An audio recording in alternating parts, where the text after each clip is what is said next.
Hey everyone, I know it's been a while and I wanted to give everyone an update on where I am with everything. I know I haven't posted in about a year at this point, but people still message me on Facebook Messenger or my YouTube videos, and I just wanted to clear the air on everything. So, to preface this, I have had three PICLs at this point. Uh, the last two PICLs did not bode well, and I did not get any more resolution of my symptoms clearing up. I'm at the point where I've been dealing with this for about 5 years, and it's not getting any better. So I'm thankful I don't have to be bedbound 24/7. I don't have EDS, by the way. This was a traumatic injury that I had. It was a whiplash injury. But I can't do anything active. I have to lie down if I work or if I leave my house to go to a bar to have a drink. Basically, my entire life is hindered by CCI. And I know some people can't leave their bed. They get seizures. I know it could be worse. And I say that ironically as I'm filming from my bed.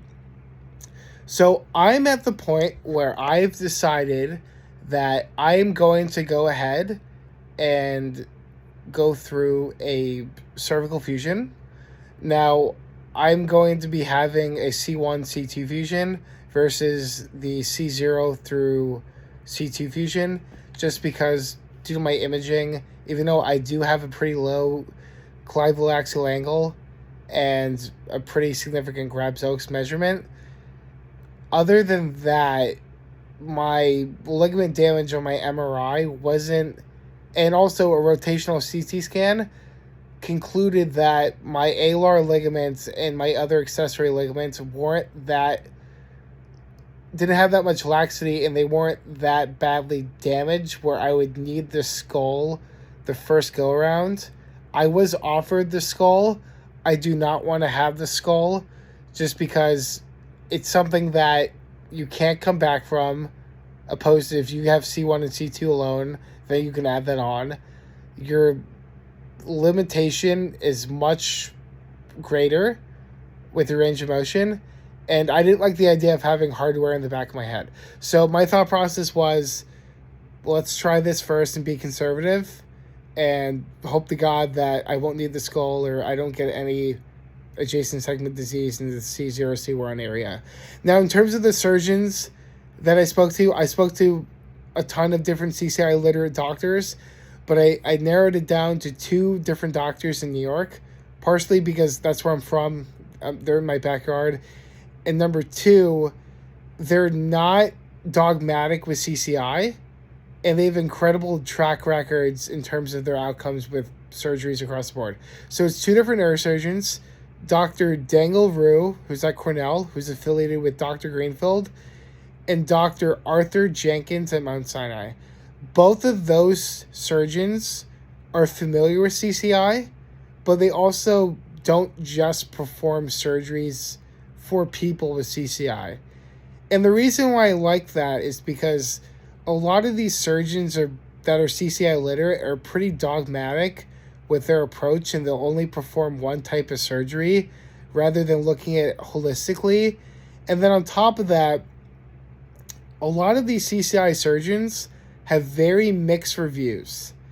So I rather be operated on by somebody that may not specify their entire practice to CCI, but they're a much more capable surgeon, versus somebody that may know more about CCI, but they have a 50-50 shot at botching you.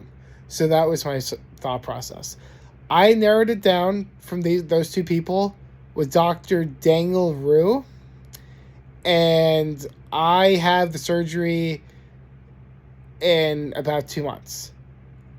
And the reason why, again, I'm doing this is because I've been dealing with this for 5 years. I'm in my 20s. I've been dealing with this since I turned 21. I saw how my life was going, and I'm not happy with it. I didn't want to just say, okay, let's just ride this out the rest of my life, like, it's not a good quality of life. And I've tried everything else, and especially in my 20s and 30s, where you're quote unquote supposed to be the most active and creating the most memories, I'm unfortunately sitting out on the sidelines like all of you because everything is a chore with CCI. So that is my thought process as to getting the surgery. I'm aware of all the risks. I've contemplated this for a long time, but I'm at the point where I can't delay this anymore, and I'm not getting any better. So I will keep you all updated with how I'm doing. And I just wanted to clarify everything with where I am, where I'm going, because I know that a lot of you still have questions. And yeah, so that's really an update for me. And if you guys have any questions, let me know in the comments below. Bye.